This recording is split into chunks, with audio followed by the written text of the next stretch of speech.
Hey guys, what's happening? Today, I want to have a serious conversation about masculinity and manhood and the topic surrounding these ideas that I think concerns a lot of us. Right now, there's a pretty big discussion happening. It's not a discussion that's really being talked about by the media or politicians or celebrities or really anyone who, society thinks matters, but it's being had on the internet. It's being had at tables, in basements, in offices. The conversation that's being had in the workplace and among friends. And that conversation is, what does it mean to be a man anymore? What does it mean to be masculine in 2019? And it's a complicated question because there's a lot of different factors, a lot of different things going on in our society, in our civilization, in the philosophies that dominate our lives right now that are really affecting the image of the ideal man. And what is the ideal man? If you enjoy content like this and you're seriously interested in self-development, ideas surrounding philosophy, fitness, family, relationships, business, you're gonna love this channel. So please leave a like on the video if you're excited, leave a comment with your thoughts and opinions down below, and most of all, please subscribe to the channel because that tells me people care about the things that I'm trying to talk about, the things that I'm trying to share with the world, because I think it's important and I hope that you guys do too. Now, conversely, I think there's just as important of a conversation going on with women right now and what it means to be feminine, and I don't have the answers. That's the first thing I want to say to you. I can't tell you what it means to be a good woman or what it means to be a good man. I can only tell you what I personally think, what I personally believe, and the image and the idea that I am pursuing for myself as a man and that I will pursue for my children as they become adults, men or women. So I have a set of rules that I am following personally that have survived the test of time throughout my life and through my experiences that I believe if I hold true to and I continue to push myself and hold myself to these standards, that when I die one day as an old man, I will be proud of the man that I became, and I will be willing to say that I lived my life as a good man. And these are ideas and principles that I have adopted from my role models, my mentors and teachers, people whom I look up to that I see as good men in the 21st century. And I'm going to share these ideas with you, but first I just kind of want to clear the water. Because there is undoubtedly going to be some people who watch this video who leave comments or who think to themselves that I am trying to preach about what I think men should be like and what I think women should be like. And what I want to say to that is I think a man should be who he wants to be. I think a man should be what he believes to be the ideal. A man should strive to be as close to the ideal that he holds in his mind. Right? As long as someone is an altruist and they believe in doing what is right for themselves, what is good for others, and what is beneficial to society, to the tribe, and to the world at large, I believe that that is the ideal you should hold yourself to. It doesn't necessarily have to be my ideal. And I have mentors, other people who I look up to, who have a different idea of what a good man is, that I don't necessarily agree with, but that is their personal standard and it's working for them, and so I respect it. There's going to be a lot of people who watch this video too and say, well, Andrew, you have to realize that there are a lot of bad things that have come out of masculinity, right? There's a lot of bad things that have come out of tribalism and hierarchies and power structures and even just things that are as basic as male aggression. And I'm not going to argue with you. I see the good and the bad. I am not a partisan. I don't think polarity is beneficial in very many ways. I don't think extremism or partisanship has done very much to help society or civilization or these archetypes of masculinity or femininity in very many ways. I do not think it is the opposing ideas that make an idea strong. I think it is the conflict itself. It is the debate, the discussion, the comparison of the ideas and the bringing of them together to create a whole picture. That is what makes society strong. That's what makes democracy strong. That's what makes our republic strong. And I strongly believe that right now our society is losing that. We have lost the ability to bring our ideas together and see things as a whole. Instead, we're busy arguing about individual pieces and parts, right? And right now, especially in American society, we see a conflict between the feminine and the masculine. There are groups of people who believe that the feminine is a certain way and that masculinity is a certain way, and that the way to fix that is to eliminate those things and just create a single whole, which I don't think is beneficial either.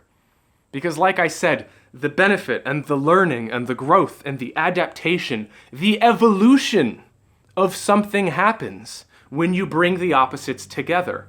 When you bring two fundamentally different ideas, potentially even opposing ideas, and you bring them together and see what conflicts. You see what parts don't fit together. You see where the edges are jagged. And that is what allows you to change and to grow. It's literally how natural selection works, right? Certain genes don't survive. Certain genes survive very well together. You look at the ecosystem. Things fit together because they were different and they were brought together. And it turned out that in some ways they complemented each other and in some ways they aggravated each other. And they changed and they molded and they adapt and they changed their form so that they could coexist. And that is how we have ecosystems. That is how we have DNA. And it's constantly changing. It's not static. And I think the same is true for these ideas. I think ideas are a lot like DNA. And they have to change and they have to adapt and they have to grow. And so what we're going through right now as a society is just an important stage in the evolution of masculinity and femininity. I think the surroundings, the environment in which we live, the society in which we live is demanding a change in the DNA of masculinity and the DNA of femininity. And I just want to say I am not opposed to that. But I do think we should be asking ourselves questions about what those changes look like.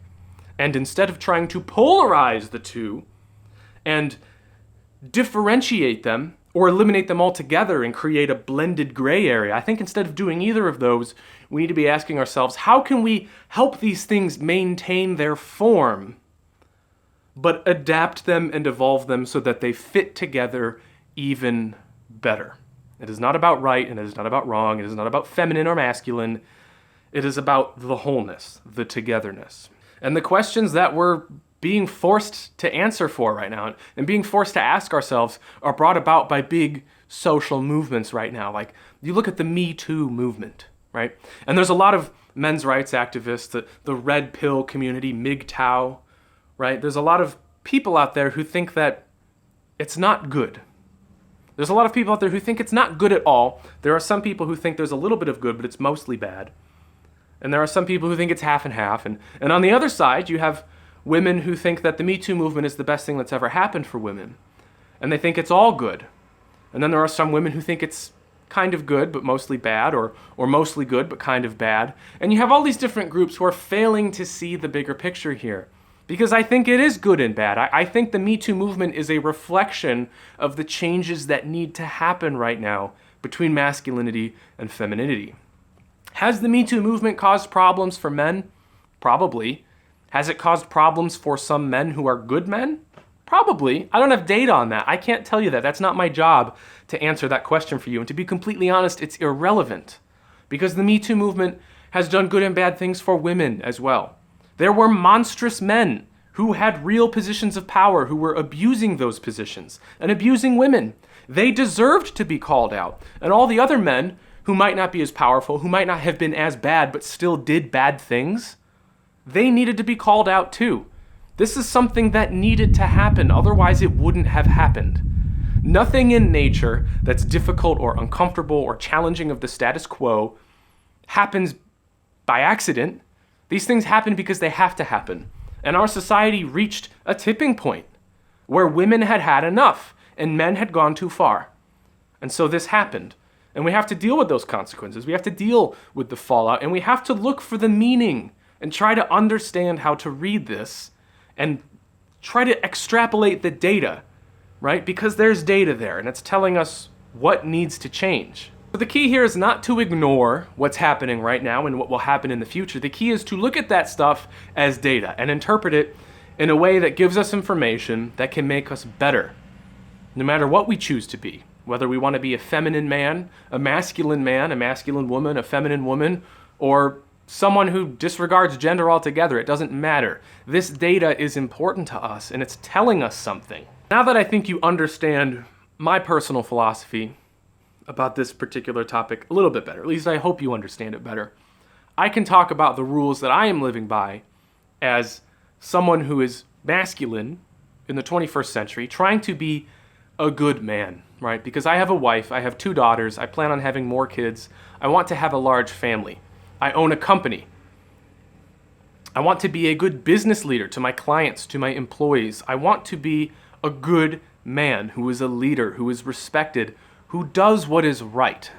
And I think there is still a very specific way to do that in the 21st century. It doesn't have to be structure and the principles and the rules by which you live your life as a man does not have to be a burning pile of ashes on the floor of political debate.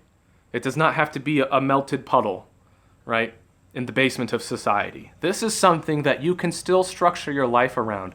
And this is something that you can use and live proudly by, but still be egalitarian, still be aware, still participate in the greater debate without having to be a partisan, without having to be an extremist, and without having to feel guilty about anything because other people think that you should. And my first rule that I'm striving to live by as a modern man is to have a set of principles, right? A set of values that I keep very close to my heart, and I'm constantly aware of what they are and how I'm living them out in my life. Now, for each of you, the principles by which you live are going to be different, and you have to decide what it is you value the most in your life. See, because you can't have principles, you cannot have maxims or a code of honor by which you live until you understand your values. And everyone has slightly different values. My biggest values right now, at this point in my life, are my family, my health, and my business. My family, my health, and my business. To understand how those values shape my principles, you have to understand the specifics of those values. So I have a family that is rather traditional in its construction, right? My wife and I both grew up in deeply religious families, conservative families in semi-rural northeastern Ohio. We both grew up in Christian families, and although we are different than our parents in many ways, we do not hold the same religious views that they do, we no longer hold the same political views that they do, we are both fairly traditionally constructed, mentally and emotionally.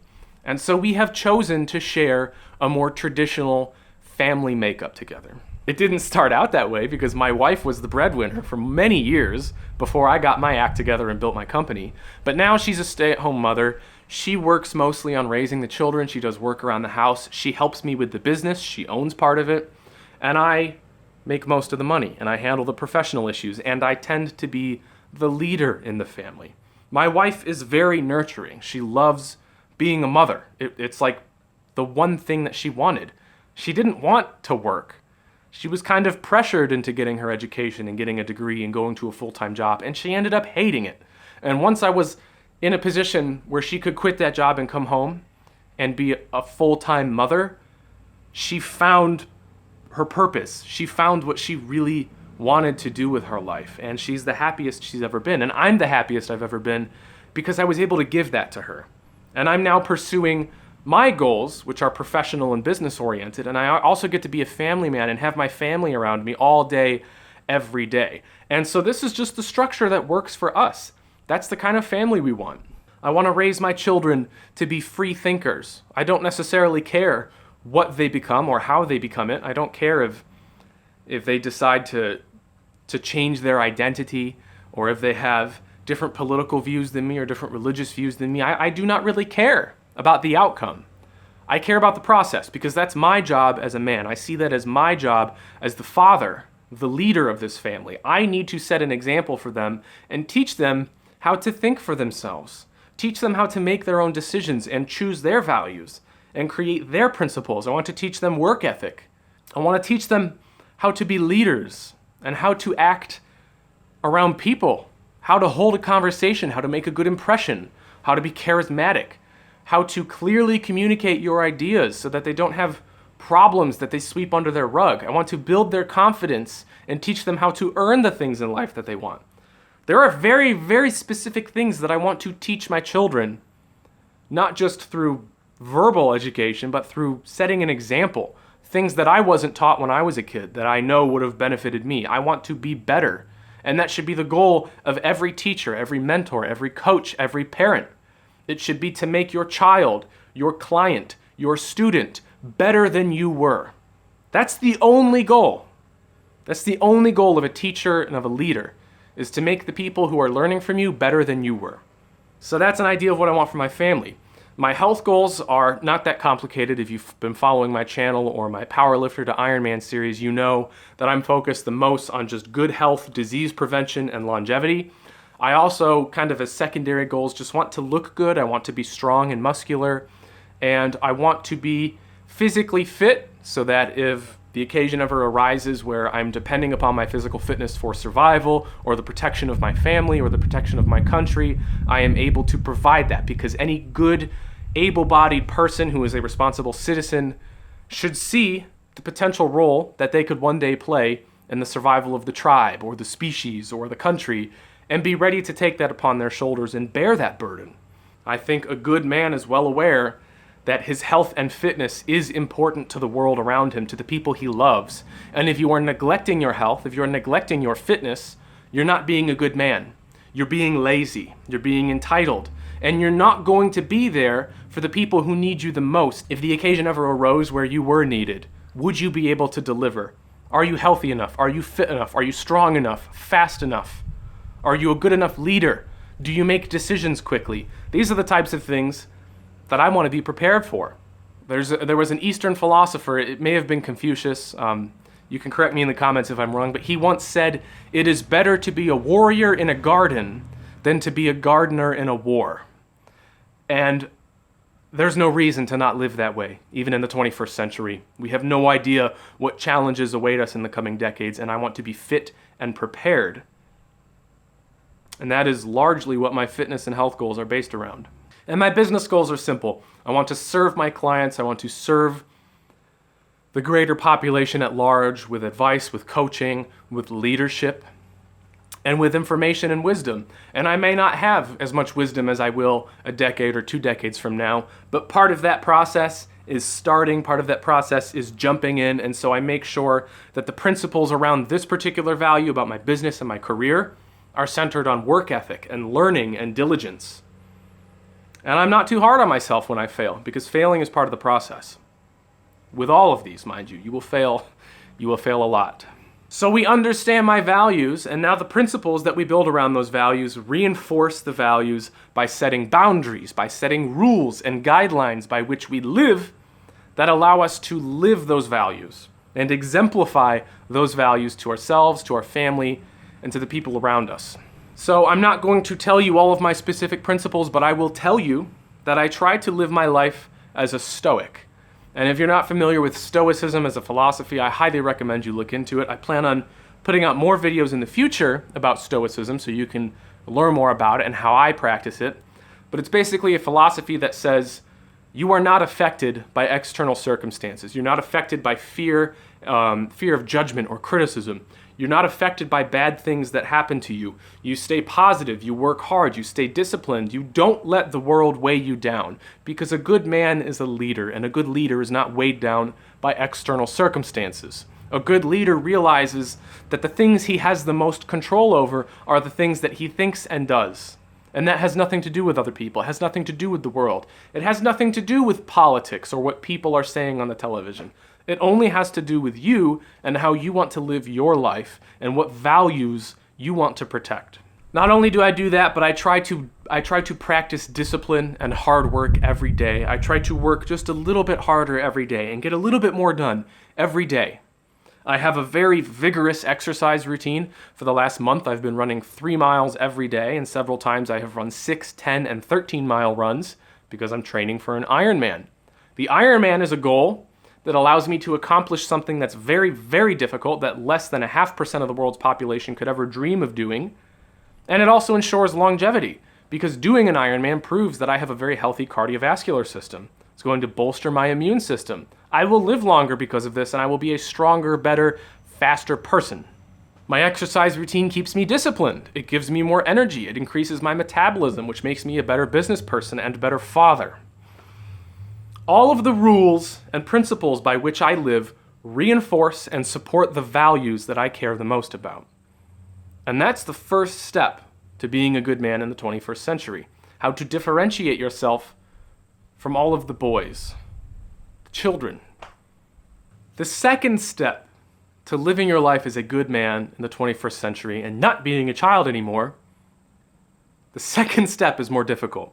The second step is much more difficult. And this is where the rubber meets the road. The second step is to take the principles and the rules that you have created in step number 1 and put them to the test. There is no other way to do this. There is no other way to live out your principles and live your values than to test them in the heat of battle. What I mean by this, essentially, is to do difficult things. Do uncomfortable things that will make you want to quit. Do things that will make you want to violate your principles and break your rules and cross the boundaries that you have set and sacrifice your values in exchange for comfort. By doing those things, you will meet yourself and you will learn just how dedicated you are to your principles, or just how weak you actually are and how quickly you fold under pressure. This is something that is so important for men that I think modern day society is seriously lacking, and that is, it's the gauntlet, it's the crucible of life. Many of the generations preceding ours have had a difficult struggle where they were needed by society. They had to go fight wars. They had to deal with the Great Depression and find jobs to feed their family. There was always something hard that they had to do that allowed them to prove themselves as men. It allowed them to prove themselves as worthy of society and the privileges that society has given them. They're able to give something back to the civilization, to the human race, and prove their worth as providers, as leaders, as responsible citizens. And we no longer have that. We no longer have that. So many millennial men, even some Gen X men, they're just adult boys because they've never been through the crucible. They've never established the principles. They've never identified their values. And when they come face to face with a struggle, which gives them the opportunity to prove their worth, prove their discipline and their courage and their value, they fold. They complain. They think certain things should be given to them, and they look to their mother and father for protection and for resources. They're not willing to stand up for themselves, or they just quit and go do something else instead. Too many men today just quit. They don't have ambitious goals. They don't have a set of principles or values by which they live, and they never test themselves. They don't know what they're made of because they've never had to fight to find out. And they might lie in bed at night and read books and watch movies and think to themselves, man, what would I do in that situation? Right? Maybe they're watching a war movie. What would I have done? And they think to themselves, if I was in that situation, I would have done this. But the truth is they'll never know because they've never had to do anything difficult in their lives. Boys dream. Boys dream about the man that they want to be. And if you're still thinking about who you want to be, what kind of career you want to have, what kind of family you want to have, what kind of impact you want to make on the world, if you're still trying to figure out what you believe, whether it's religiously, politically, philosophically, you're still trying to establish your identity, it's because you're still a boy. And the quickest way to find your identity is to do difficult things. Because difficult things will show you what kind of man you are. Whether you're ready to learn that or not is irrelevant. And so step number 2 might not be the most intuitive because you're probably asking yourself, well, where do I find difficult things to do? Do I just join the military and go fight a war? Back in the day, that was a good solution to figuring out what you were made of. Today, maybe not so much. For some of you, it's still a great option, right? Some of you were born to be soldiers and warriors. It's a great path for you. I thought that was my path. Turned out it wasn't. I'm much more of a teacher. I'm more of an educator. If you read If you read the book King, Warrior, Magician, Lover by Gillette and Moore, you will learn about the 4 archetypes. And I was never a very good warrior. That is one of the archetypes. That's my weakest archetype. And I've been trying to grow that by doing things like 1,000-pound powerlifting club, running an Ironman, setting super ambitious financial goals for my business. I've been developing my warrior energy. But when I read that book, I realized the king energy and the magician energy, those were the ones where I really excel. I am a teacher at heart. So in order to do difficult things, to test your principles and your values, you need to identify what types of tasks mean something to you. If joining the military and going to fight a war does not mean something to you, that's okay. What means something to you? Is it writing a book? Is it running a race like I am, fitness goals? Is it meeting the woman of your dreams and treating her like a queen and building a beautiful family? Is it making a ton of money and buying a sports car or a nice house or becoming a philanthropist? Preferably something that's beneficial to others, because a good man puts others first. Identify what kinds of tasks speak to your values, and then you ask yourself, how can I do these things and make it very difficult, make it very ambitious? How do I put a deadline on this? How do I turn this task into a mountain that must be climbed? And how do I do it in the quickest amount of time possible and face the most adversity as possible? What will I have to do to prepare for climbing this mountain? What types of physical, emotional, mental preparation will I have to make on myself? What skills will I have to acquire? What types of beliefs will I have to change about myself in order to get to that summit? And then you do it. You do it. You'll be amazed at how quickly you become inspired by the goals you set for yourself. How quickly you put your armor on and begin sharpening your sword and set out on the quest to conquer that goal. Because finally you have found something that speaks to your values, and it has given you a chance to prove yourself. So many young men, millennials, Generation Z, Gen X, we were never given the chance to prove ourselves. We were never given a task that spoke to our heart. We were all told to go to college. We were all told to take out massive amounts of student loan debt. We were all told to get a job, to do this, to do that, and it crushed our souls. It broke us. And so if you feel lost, your job right now is to find a way to mend that. Figure out what your values are. Design a set of sacred principles that protect and uphold those values, and set ambitious goals that put those principles to the test. And that leads us straight to step number 3. Step number 3 is to set huge goals for yourself. So in step number 1, we identified our values and we created a sacred set of principles to uphold those values by which we are committing ourselves to live as men. Step number 2 is to constantly test those principles. Hold those boundaries up to the flames and do everything in your power to not violate them. Do something that is meaningful, that is difficult, that will give you the chance to prove to yourself that you care enough about your values that you will uphold your principles even in the face of great adversity. And you should be setting lifelong goals. I encourage all of my business coaching clients to set lifelong goals in the form of a bucket list. I have a bucket list that's 7 feet tall, from ceiling to floor, hanging on the wall, with hundreds of goals on there for my business, my health, experiences that I want to have. I have everything on there. And those goals are written on that wall to remind me of my values and remind me of my principles and remind me of the things that I need to be doing every day to get closer to checking off every single box on that list. Because if I can check off every single box on that bucket list, I will have done everything that I personally believe a good man could have done in his life. I have things on there like run an entire Ironman triathlon. I have things on there like make 6 figures a year, make 7 figures a year. I have things on there like teach my daughter how to ride a bike. I have on there save someone's life. There's many ways you can do that. It's not checked off yet, but I hope one day I'll have the opportunity.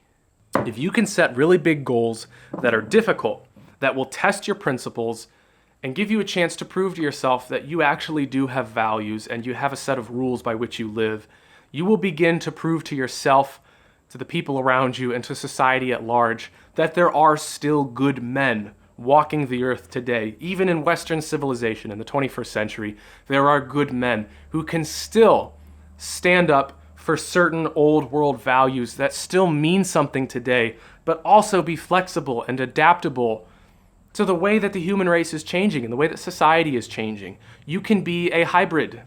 You can be something new, something better.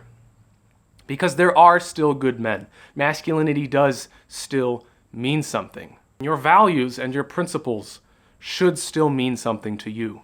So the choice is yours. You don't have to be this type of man. You don't have to view masculinity the way I do. But I encourage you to start taking steps towards making yourself something greater. And if you're a woman too, you can do the same things. This doesn't just have to be for men. Like I said, you can create your identity. You can be who you want to be. But I encourage you to have rules in place, and I encourage you to really think about your values and your goals and ask yourself, how can I serve the people around me? How can I be the best version of myself that's going to inspire others and make the world a better place? Because ultimately that's what it means to be a good man. And it doesn't matter where on the timeline we fall, being a good man will never be irrelevant.